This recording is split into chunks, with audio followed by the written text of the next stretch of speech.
Hello, everyone at Baltimore Center Stage Theater. My name is Wilfred Paloma, and I am humbly submitting my materials for the Director of Learning and Social Accountability at your institution.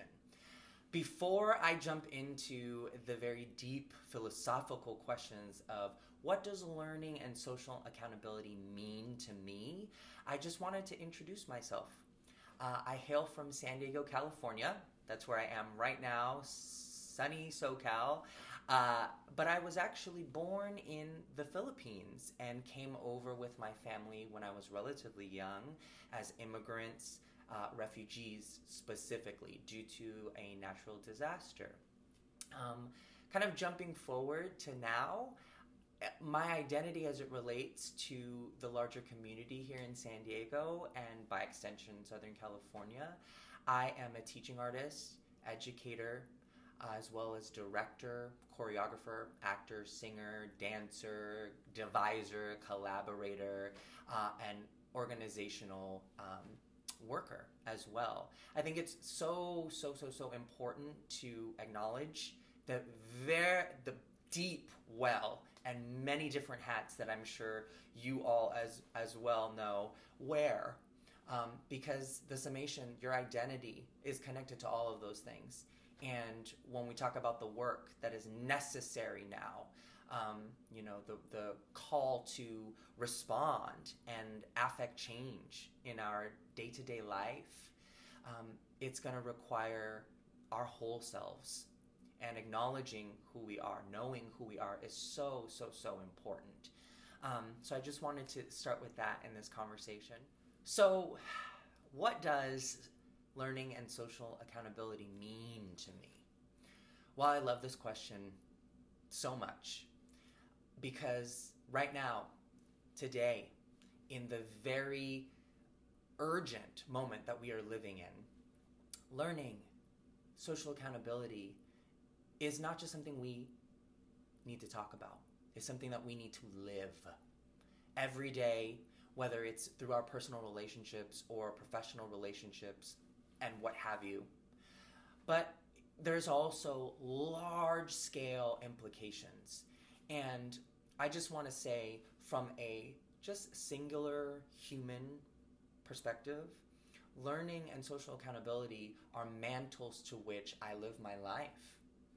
I remember my first elementary school teacher here in the United States. Her name was Mrs. Stanton at Lemoore Elementary School in Lemoore, California, Central Cali. And she had a sticker on the wall that said, "Lifelong learner." And I believe that. It's to this day stayed with me.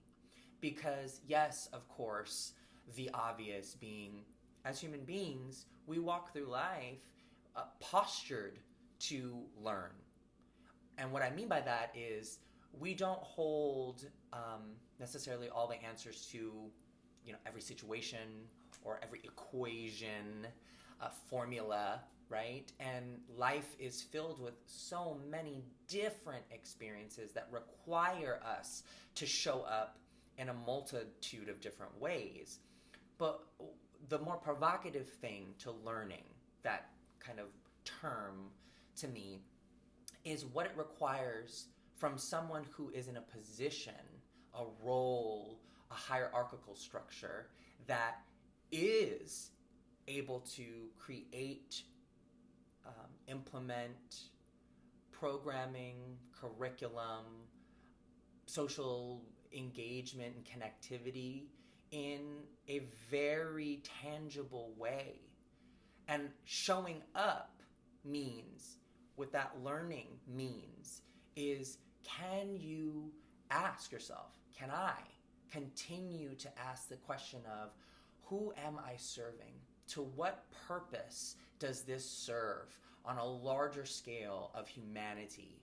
And how that connects to what I believe in as a human being, as an immigrant, as a queer person, as a BIPOC person. The social accountability piece, I just want to take a brief moment and talk about too, because oh goodness, we're living in this time where we have clear leadership that is not held accountable and is actively, at least seemingly, held to a different standard across the board. And as it pertains again to this position, how we behave, our actions, our decisions, right, on an individual level, those matter. But also the large scale impact of what those decisions turn into. You know, the normalizing of certain behaviors, certainly, but also what does, in a position like this, in a team like yours, what is the potential outcome of service? And I think the truthful answer is everyone around the United States, at least all the arts institutions, are asking these deep questions.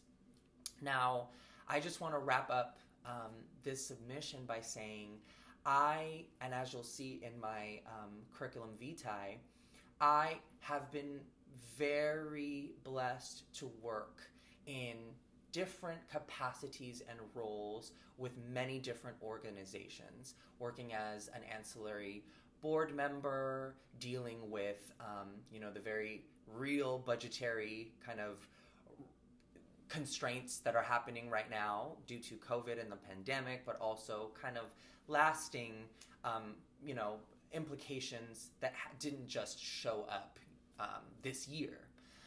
But also as a teaching artist and in the trenches, so to speak, with classroom teachers, and how that crosses and is in confluence with my private practice as a small business owner,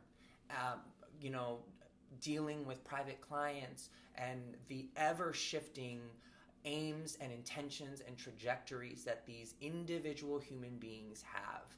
All of those things are alive in me, as well as the very deep well of creativity and artistry that I aspire to be and live every day of my life. So if this is something that interests you, if I am someone that you feel you're curious about, I would love to talk more about how I may fit as a puzzle piece in the larger body of your organization, Baltimore Center Stage. I look forward to that opportunity very much. I would also like to offer my personal website, wilfredpaloma.com. You can get, I think, a deeper sense of who I am. I love that in the call to submit for this director position, you, quote unquote, often hilarious group, I think is the wording there. And hopefully you can see how demonstrative and silly and electric and all of the above, just who I am. So thank you for taking the time to listen. I hope to hear from you all soon. Take care and have a great day.